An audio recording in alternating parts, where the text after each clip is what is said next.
Hi guys, what's up? Welcome back to another episode of Sermondo Talks. My name is Christina and I'm here to introduce you to some of the smartest people in the Amazon sphere.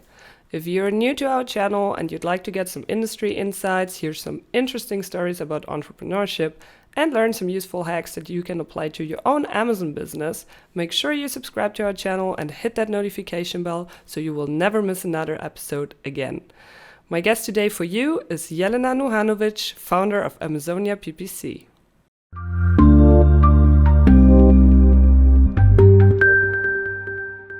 So I'm here today with Jelena Nuhanović. She's the founder of Amazonia PPC and she's located in Belgrade, Serbia.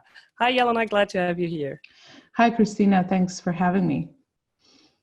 I love that you're here. Thank you for taking the time. Could you tell me in one sentence or two, what is Amazonia PPC? Amazonia PPC is a full-service Amazon marketing agency. That will be in one sentence. And what kind of services do you offer in particular?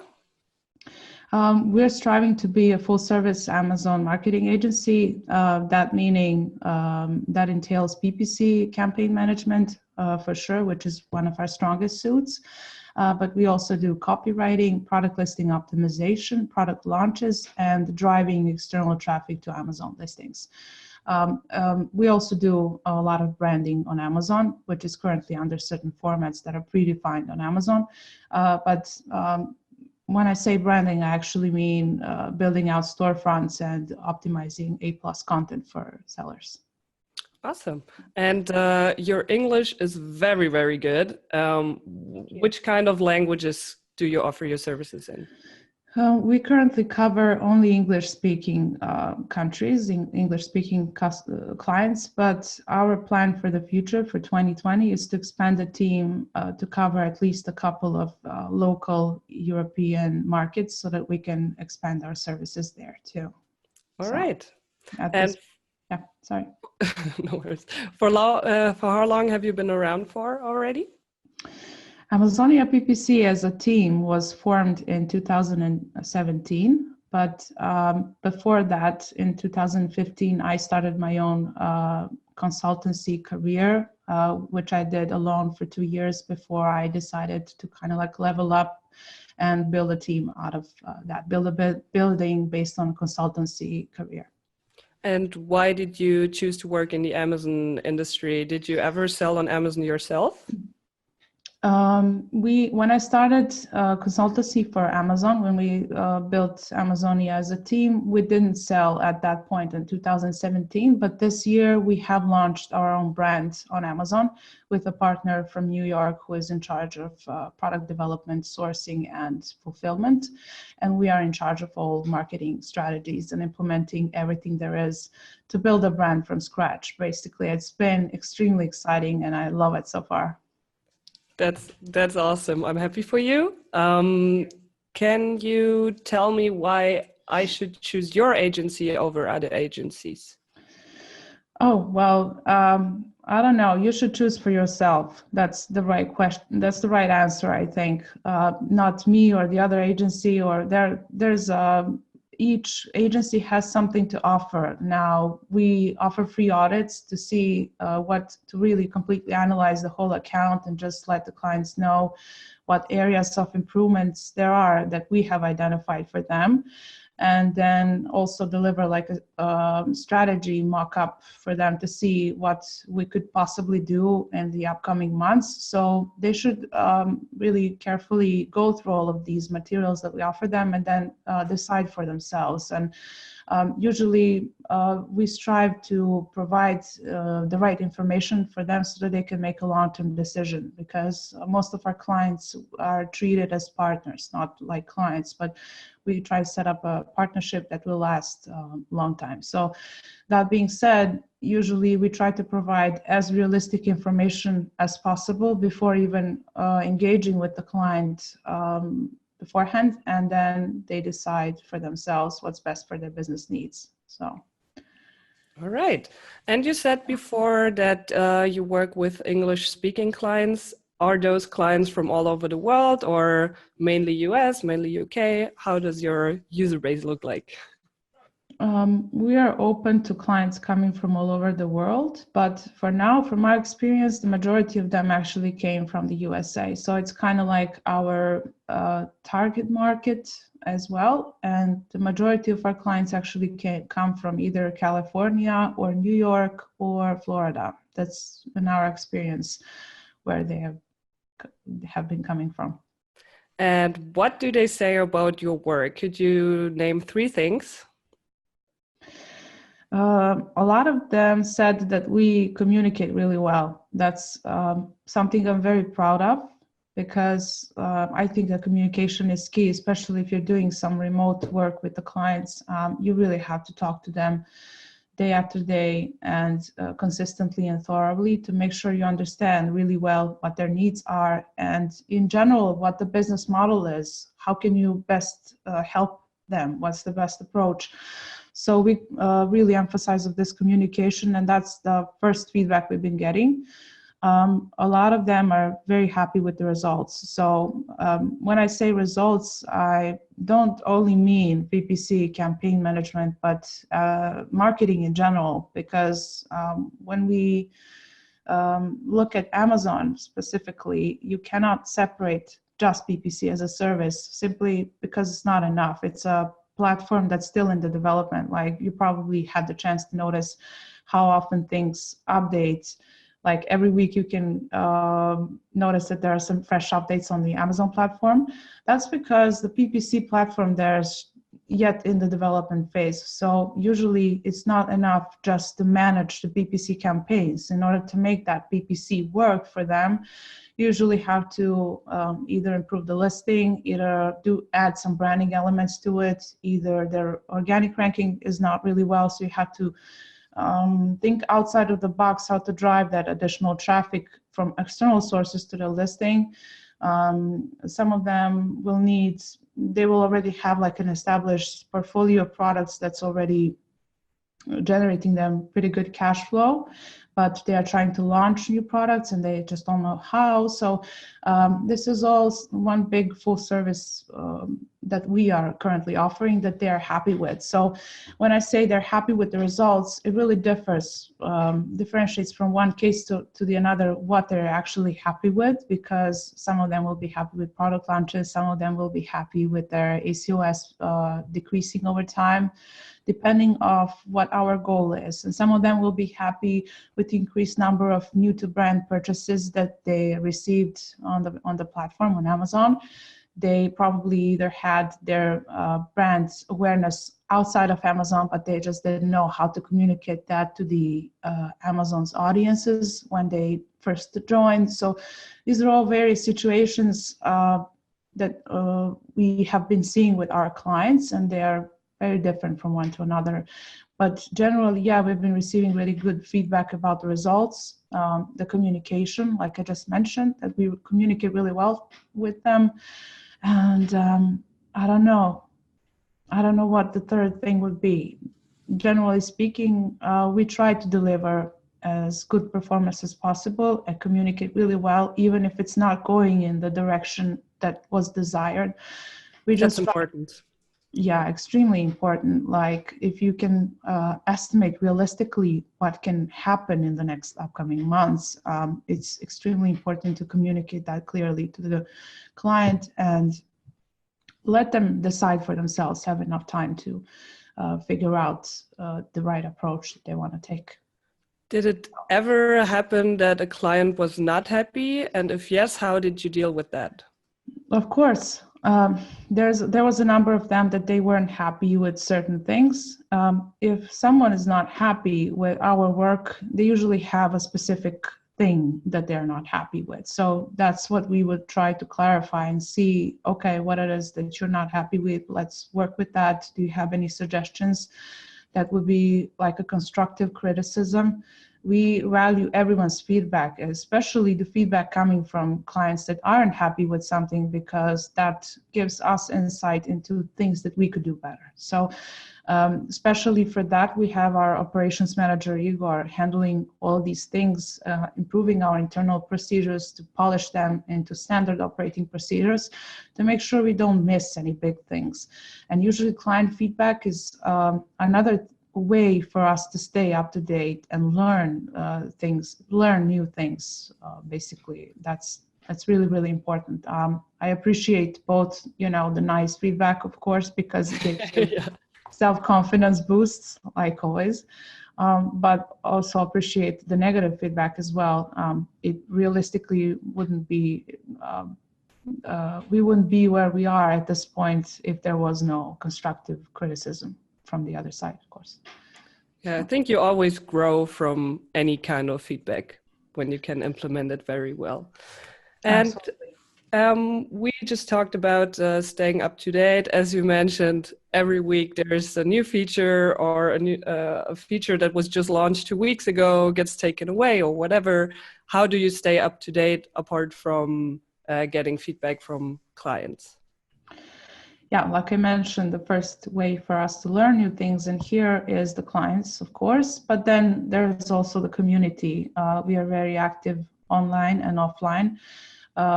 With the community, with colleagues, other agencies that are also in this business, and also staying up to date with some of the leading people in this industry. Most of them were already in your Sermondo Talks interviews. So that was one of the reasons why we wanted to be there too. Like we want to be in the winners community.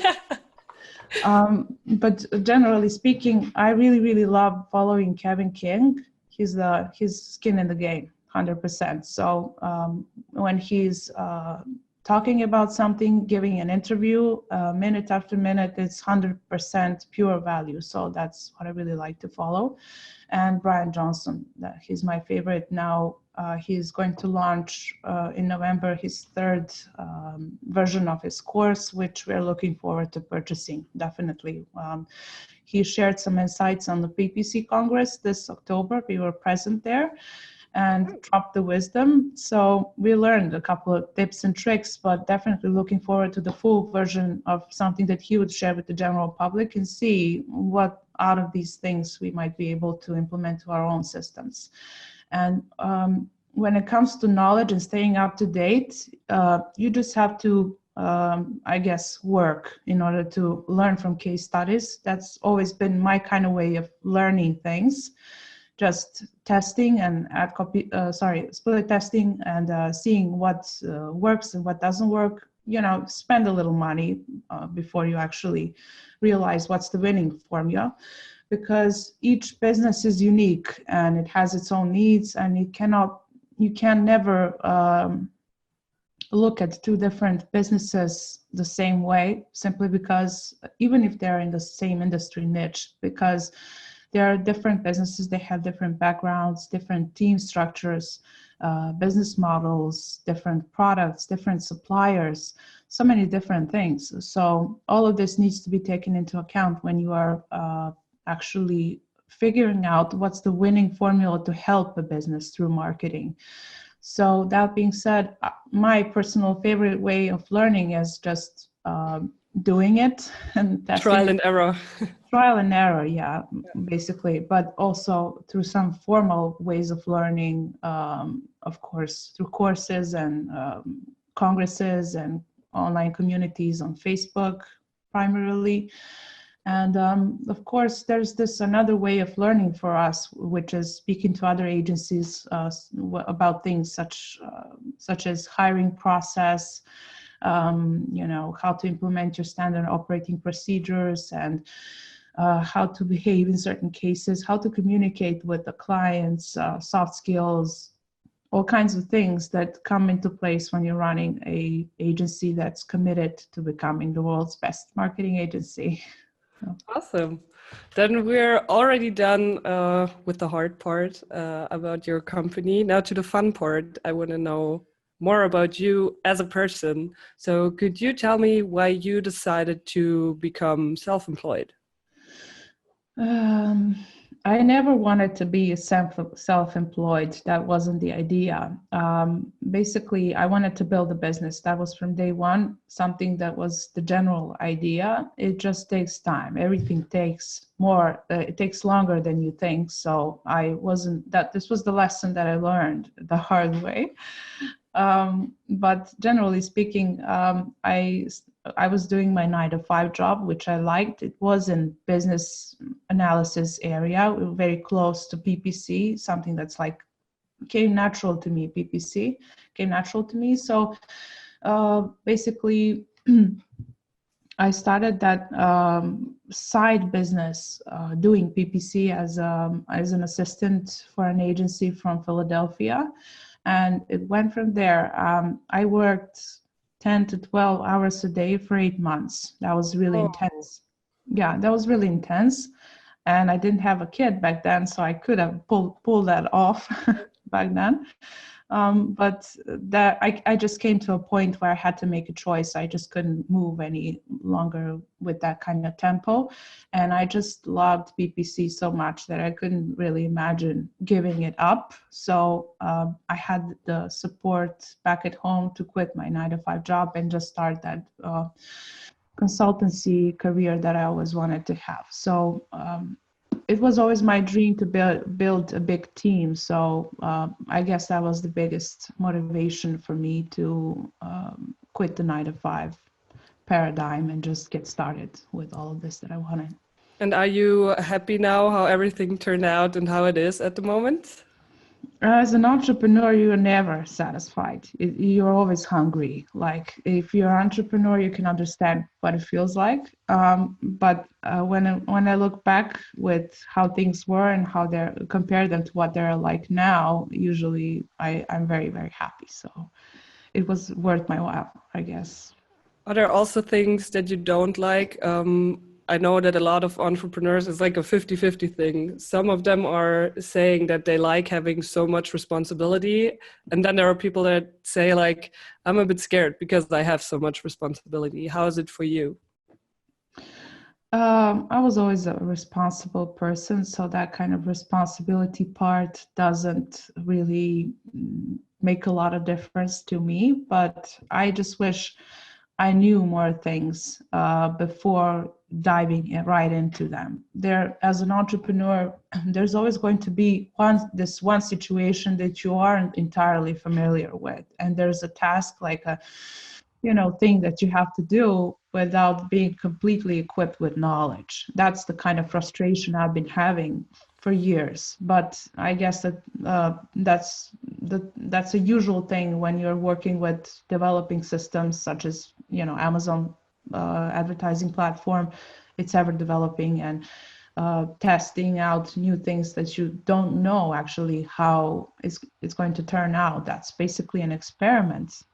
Experimenting with other people's money can be really stressful at times. That would be the thing I don't really like, but I guess that's just how it works if you want to do PPC, which is what I want. So yeah. And if you could have one characteristic or skill that you don't have right now, which one would that be? What I don't really have right now is offline PR and public speaking. That's one area of improvement that that's on my list for 2020 to really, really improve next year. Public speaking skills, that's what I would say. And I started working on them through my YouTube channel just to get better in explaining certain topics in English and just working out my way through learning how to become a really, really good speaker. I think it's really important in this business, in a consultancy business, to be a public speaker in order to stand out. So that's the one thing I am working on at this point. Did you ever speak at a conference, or is this just on your list?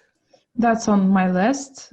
So far, we are arranging a couple of interviews are in the pipeline with colleagues from the industry, not just from Amazon PPC, but from this wider background that we actually come from, which is Facebook ads, Google ads, influencer marketing, just getting ranked on Google rather than just getting ranked on Amazon. So we have a pretty good, strong network of people who are in this wider industry, how I would call it, who have signed up for our interviews on our YouTube channel. So stay tuned for more content. There will be definitely something interesting. And if you're ever at a conference as a speaker, I want to be invited, and then I will come to the conference. And I'll pay for your ticket. Cheer from the crowd. If you could have a superpower, which one would it be? If I could have a superpower, I would make my day last for 48 hours and stay awake throughout the whole 48 hours. That would be my superpower. So you want to work more?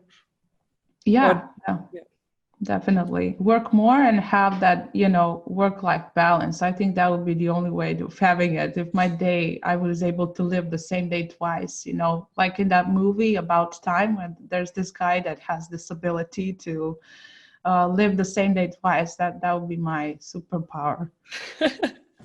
I was gonna ask, because you mentioned before that you're a mother, right? Yep. You have a kid. So how do you manage to be a super entrepreneur and a super mom at the same time?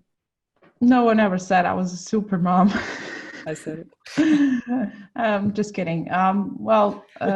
You just try to get as much balance as possible. I try to be as productive as possible within the 8 to 10 hours time frame a day. And we also work from home-based, and that's the thing that really helps us buy more time on a daily basis to spend it with family or however we like. So that's I tried to change the environment to suit the family better, but also cater to the business needs at the same time. And it's been a real challenge so far, but I think I'm handling it. I hope. Would you say that this was your biggest challenge in your time being self-employed? Yeah. Not the biggest challenge. There are different challenges on different levels. For example? You have challenges such as certain business problem that you are probably not skilled enough to solve at times, and then try to acquire that skill at a time frame that is needed in order to run a project successfully for clients. That's like challenge number one. And then at the same time, you have some private issues like kid getting sick for a couple of days, and then you try to handle that with success, which is something that, usually with good support system from the family is something that can be overcome really easily. So I guess it just comes down to trusting your team firsthand, trusting your team to do this professional part right, and charging them with more responsibilities and trusting them to do things right, and also asking for favors from people who are, in your private life right there, and being there for them when they need you in return. What's that saying that says, no one man is an island, something like that. You can't do it all by yourself. Just not being that arrogant to think you can would be the solution. That's a good tip. I think many Amazon sellers face the same problem when they have like their usual 9-to-5 job, and then they start out with their Amazon business, and then they have a family and maybe also a kid to manage like all of that. So this is Jelena's advice for you guys. If you ever struggle, just reach out to your friends and family. Yeah, well, Amazon business, if you ever reach a point where you have to choose between 9 to 5 and Amazon, then it's a situation where you just really have to sit down and think what's best for you, what has the best forecast projections for the future, and just like dare to do it. And just like any other business, Amazon FBA is just a business model that Amazon offers for people who are selling. But in a situation where I would have to choose between 9 to 5 and Amazon FBA, I would really think thoroughly whether that's the right thing for us to do, whether these couple of products that we're selling, they're generating this good cash flow, have actually PL potential, meaning can we build a brand out of this? Is this something that's long-term, to dedicate my time, energy, and effort and money into it? Is this going to give us really good results or not? Because just like any other business, if you dedicate your time to it and money and resources, it will grow. It will grow as long as you have a good niche. All right. Was there a time where you wanted to quit and just go back to a normal job? No, man, no. That's good. No, there was never a time when I was ready to quit, just change the approach, change the strategy, try different things, not trying to achieve different results by doing the same thing, but testing out. Same as we do with campaign management, continuous testing, also with business. But I was never ready to quit. It was always bigger than just me getting self-employed. It's a company, it's other people. You have to find a way, not just like back down. And because if I wanted to quit at some point, I would be pretty easy hireable within a couple of weeks maybe, but it's bigger than us now. Really good answer. What would you say, who or what inspires you to keep going besides your employees? Do you have like some sort of entrepreneurial idol or someone from the industry? I actually do, I have to admit. I am a very, very big fan of Dan Lok. You probably have heard of him. And his mentor, Sir Dan Pena, who lives in United Kingdom. This guy, he owns his own castle. He's a billionaire and a self-made billionaire. So that's Mr. Dan Pena. And when it comes to Dan Lok, he's like a living proof that self-confidence can be built from scratch. He was a Chinese immigrant to Canada 15 years ago. And, English was his third language. He spoke Mandarin, Cantonese, and English wasn't even his second language. It was his third language. And from that position, there was no one, more miserable than him. Within a matter of couple of years, he built himself into world's best-selling copywriter ever. He would do projects, he would charge copywriting projects something like $10,000 per project. Being a Chinese immigrant in Canada, which is a living proof that everything is possible. So I'm very religiously following his YouTube channel that has something like 2 million subscribers and very, very interesting, useful content. I would recommend it to anyone. All right. Would you like to work with him, or if you could hire any famous person in the world to work with you or for you, who would that be? Dan Lok, yeah, definitely. I would just love to have him in my office and be the voice inside of my head, says keep moving forward, it's gonna be worth your while and stuff like that. So Dan Lok as the master of all business motivation ever would be my choice, of course. Everyone else, I don't know. Speaking of inspiring entrepreneurs, if you had the chance to walk into Jeff Bezos' office and ask him for one thing, one favor, what do you think would you say to him or ask him? I would ask him to put me through in touch with his tax consultants. That would be, please do me a favor, send me back that attorney's contact info. I'd love to have on board. Yeah. You'd be the richest woman in the world within a few years. Yeah, well, he is where he is for a reason. He's built a system who's changed lives across not just the United States, but across the globe. And they keep changing the concept of e-commerce. Like in general, they are working really, really hard and improving in every way possible they can. So there's a really big reason why Amazon is so big, so grown over the years. So so many things to learn from Jeff Bezos. I wouldn't know where to start. Yeah, that's true. If you had the attention of every Amazon seller in the world, what advices would you give to them? Could you name 3 tips maybe?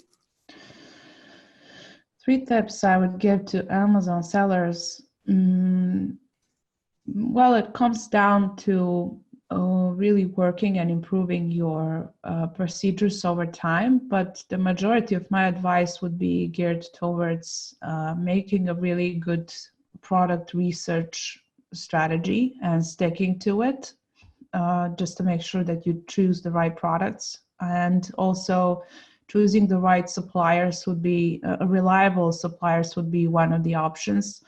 Like, for example, there's this program, China Magic Trip. You might have heard of it. People are traveling to China to find reliable suppliers, which is super important for you to have a partner right there, because that's where money really is made. The profit really is made if you can manage to decrease your production cost per unit as low as possible, which you can only do with good suppliers. And on the other hand, on Amazon platform or even on your own e-commerce website, if you have built up sales velocity, it will sell, but it will sell at a certain price, because if you hit, very high threshold, you will lose the buy box. So you can really increase prices, but you can decrease the cost of production. So that's probably something that Amazon sellers already know, but this would be my advice.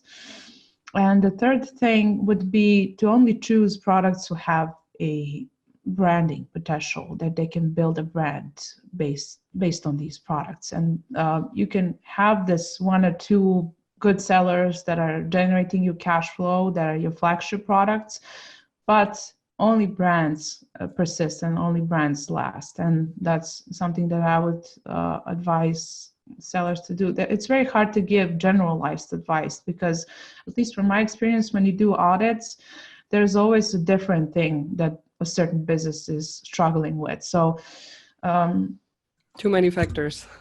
Yeah, too many factors. And also it's become very, when you look at the certain business, even when we speak with consultancy businesses like ourselves, you can see that they have their strong suits in one areas, but they're extremely weak in other areas. And then you realize, okay, I'm not that bad, but I could improve in this that they already are kicking ass in. So that could be also translated to Amazon FBA businesses. Like, a certain seller would be extremely, extremely good in choosing the right products, and they will resell them and make that money, but they will really be poor with branding. Like, you really just have to look kind of like reverse engineer every part of your Amazon FBA business, see what it's consisted of, and how can you make each part better or perfect if possible. All right, then I'm already at my last question. We spoke a bit about branding. In your opinion, what makes a strong brand? What makes a strong brand? Strong brands are always easily recognizable. They have a good name. They have good consistency, meaning using the same font wherever you type something in, using the same coloring, using your logo imprinted in wherever you appear to be. That's just for online. But when we're talking for offline, a lot of really good brands don't mind spending a lot of money in acquiring that first sale. And that's one of the very hard truths in marketing, is that the winner will be that business who's willing to spend the most of money on winning that first sale from a customer. And that's just the beginning. Once you win them, you have to nurture them so that they come back again and again and again and continuously purchase from you, because that's how you can grow. So it's not just about building a brand, but also protecting it time after time. So that being said, I would say that things that are very important for building a brand is that kind of consistency in content. Like, for example, like you do for Sermondo, I've definitely noticed that there's a certain guidelines that you follow, which is absolutely awesome. but also for businesses that have products, that sell products that have physical component to them. They can, apply some packaging inserts and do something physically that they can diversify them from the competition. So I guess what builds a really good brand is that dedication and commitment to becoming really, really great, which is something that we all should do, I guess. All right. I said it's my last question, but now I'm curious. From like well-known brands, do you have like a favorite, or would you say like this is really a best case? Orange Click. Yeah? Yeah, they're doing a really good job in branding, starting with Augustus's blue shirt everywhere.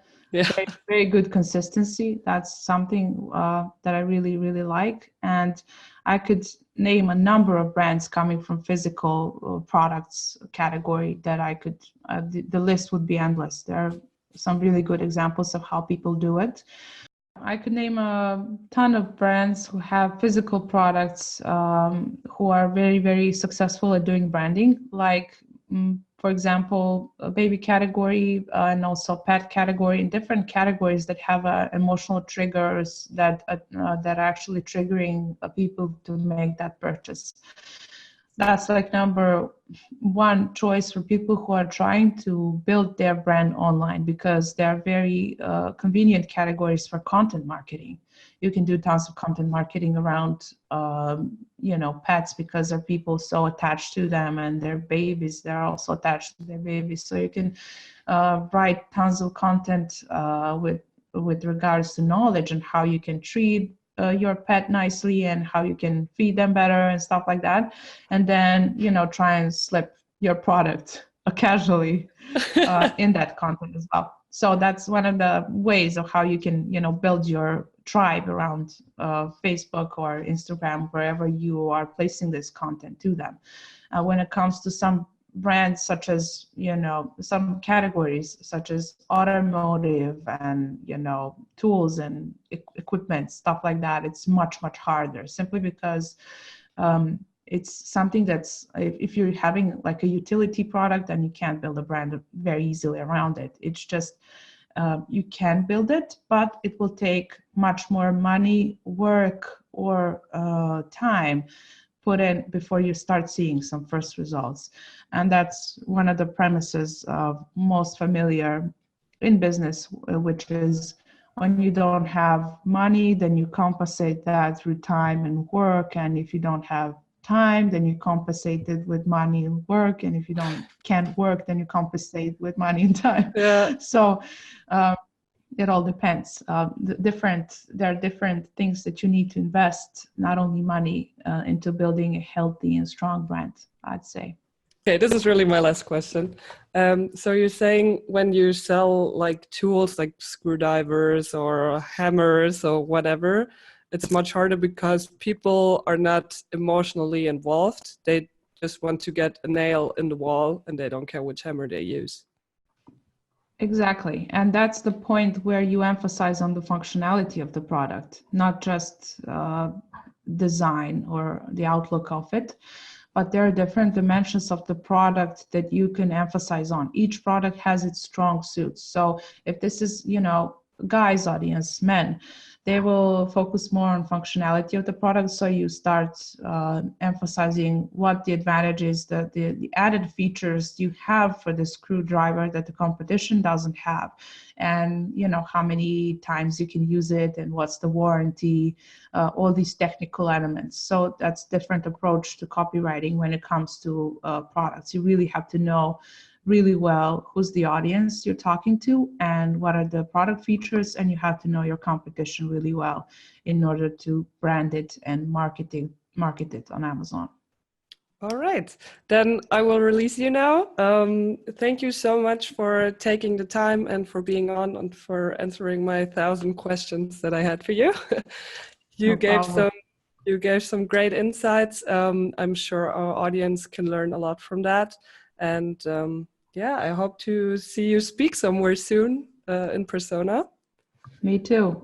Looking forward to meeting you in person, and thank you for having me today and taking the time to ask me all these questions. It All was a right. pleasure. All right, guys, that's it. That was my interview with Jelena Nuhanović. If you have any questions for her or for me, simply drop your comment below. I also put some helpful links in the description where you can find out more about Amazonia PPC and Sermondo.com. And if you like our channel and interviews like that and you want to see other expert interviews in the future, make sure you subscribe to our channel. You can do this by either clicking this button here or the red button here. And yeah, I see you guys next time.